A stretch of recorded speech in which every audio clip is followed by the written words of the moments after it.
Buenas gente, ¿cómo están?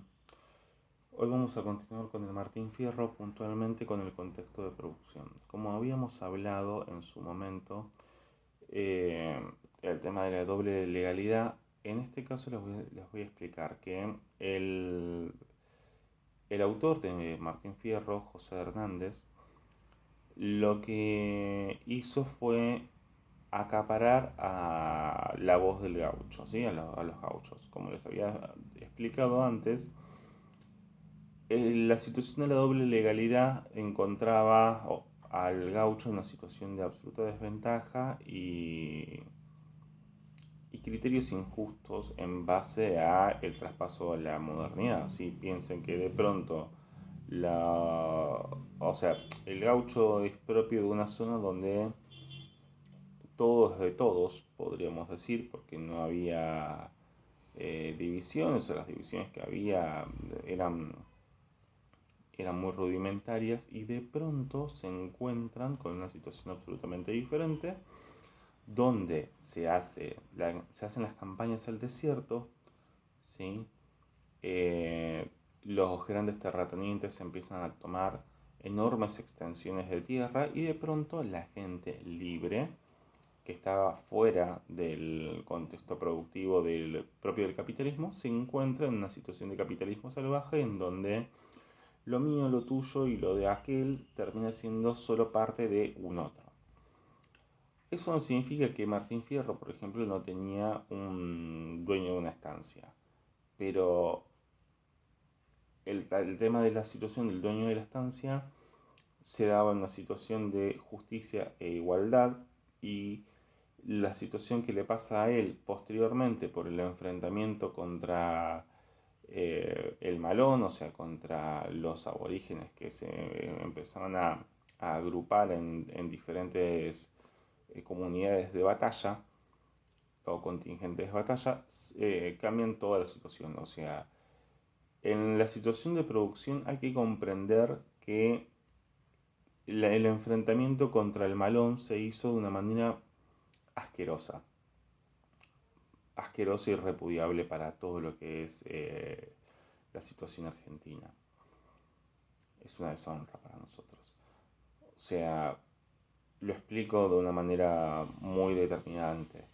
Eh, en Malones es un grupo de aborígenes que pelean por su tierra, básicamente.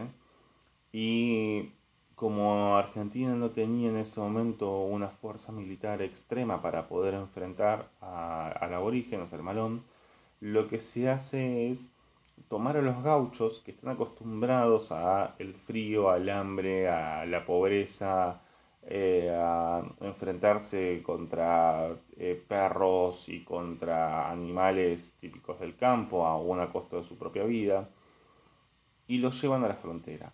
¿Sí? Y esto lo explico de una manera siguiente. Uno puede comprender que un arma de fuego siempre va a ser más efectiva que una boleadora y un arco y flecha. Hasta ahí estamos absolutamente de acuerdo. El problema está en que en las armas de fuego de esa época, como bien explica Arturo Pérez Reverte en el Husar, no son tan efectivas en ese momento. O sea, uno dispara los fusiles de ese momento, pero las balas no van hacia adelante. Son balas redondas que o sea, a menos de 50 metros son efectivas, más de 50 metros empiezan a desviarse. No significa que no sean letales en una situación de necesidad, pero es un poco más difícil cuando de pronto te despertás a las 3 de la mañana con el grito del malón que se te viene encima. Son 500 aborígenes que te vienen al ataque y tenés 60 soldados. Eh, los enfrentamientos eran muy cruentos, muy injustos. Los gauchos morían de hambre y frío y en situaciones que eran cercanas a una situación de tortura y desesperación. Por eso les decía que es un locus horrendus, la visión del Martín Fierro. en ese momento. Y con esto tienen que tener en cuenta que no había suficientes tropas como para enfrentar al Malón en diferentes lugares, y los jueces de paz lo que hacían era buscar a los gauchos para hacer el enfrentamiento. Y cuando digo que lo que hacían era buscar a los gauchos, era llevar a los gauchos por cualquier razón al enfrentamiento. O sea, el Estado Nacional no quería a dos tipos de personas. O sea, a los, dicho por el propio Sarmiento, ¿no? Ni a los negros, ni a los mulatos, ni a los indios, pero tampoco a los gauchos. ¿Sí? La idea de Estado-Nación argentina comprende a todo el grupo de personas que sean criollas o descendientes de europeos. Punto. O sea, el nacido en las Pampas no se contemplaba como un ciudadano argentino. Era algo de lo cual podíamos como sacar del contexto. Eh, Lucha histórica entre unitarios y federales, diría mi amado Juan Manuel de Rosas. Bien, con respecto a eso, como bien les decía, la escasez de soldados hacía que los jueces de paz todo el tiempo estuviesen buscando cualquier excusa para mandar a los gauchos a los enfrentamientos con el Malón para expandir las tierras de los terratenientes. Y los gauchos ni siquiera sabían por qué estaban peleando. O sea, los gauchos eran más cercanos al Malón de alguna manera que a la sociedad positiva argentina de ese momento. O sea, el Malón, el indio, aunque sea, sabía que lo que era el día a día en el campo, el criar vacas, criar caballos, el acercamiento con la tierra, el porteño, podríamos decir, el terrateniente, no, estaba lejos de toda esa realidad. Y era una lucha que solo beneficiaba a los ricos de una manera asquerosa, porque ellos no tenían que poner armas, los gauchos iban con su faca, con su boleadora, y a veces les daban algunos fusiles, a veces no les daban caballos o tenían que llevar los suyos. Eh, y cuando le tomaban las cosas que ellos les tomaban el caballo era parte del Estado, ya no era propio del gaucho.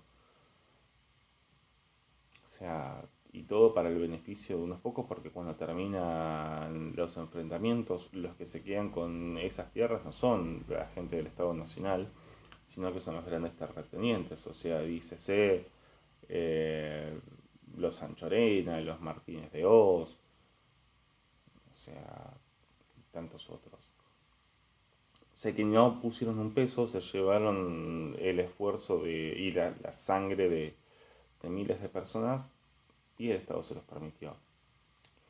Eh, Esas eran las hermosas campañas al desierto de los modernos después de la caída de Rosas. Pero bueno, como les decía, esta situación del contexto de producción lo que hace puntualmente José Hernández es darle voz a aquellos que no tenían voz. Le da voz a los gauchos y explica su situación de indefensión. La voz que usa es una voz culta, en realidad es una voz de gauchos en la literatura culta. Eso quiere decir que José Hernández sabía escribir extremadamente bien, pero elige la forma de habla del gaucho para congeniar, podríamos decir, con el, el grupo de personas con el cual él quiere intervenir. Y el tipo de escritura, la situación formal, ¿se acuerdan? El circuito de la comunicación. El tipo de mensaje se hace a través de poema. Y esto no es un dato menor porque lo que está buscando específicamente es la poesía, es el tema de la memoria. La poesía apela a la situación de la memoria y al recordar algo. este caso en particular, José Hernández lo que busca con su tipo de versos es que la gente pueda recordar todo el Martín Fierro cantado. ¿Sí? Martín Fierro fue un éxito argentino, fue tal vez el máximo bestseller de la Argentina. En una época donde casi nadie leía y en una época donde el 95% de la gente que lo compró en ese momento no sabía leer. Pero era un orgullo tener el Martín Fierro en ese momento, o sea, en tu poder. Entonces, en esa situación, José Hernández, como les digo, les da una voz a un grupo de personas del pueblo que está totalmente anulada, pero él también tiene una situación donde está siendo perseguido por la justicia y por el Estado-Nación. Y esto lo aclaro porque más allá de Urquiza, que no estoy de acuerdo con lo que usa Urquiza porque es el que traiciona a Rosas, amo a Rosas, vuelvo a decirlo, eh,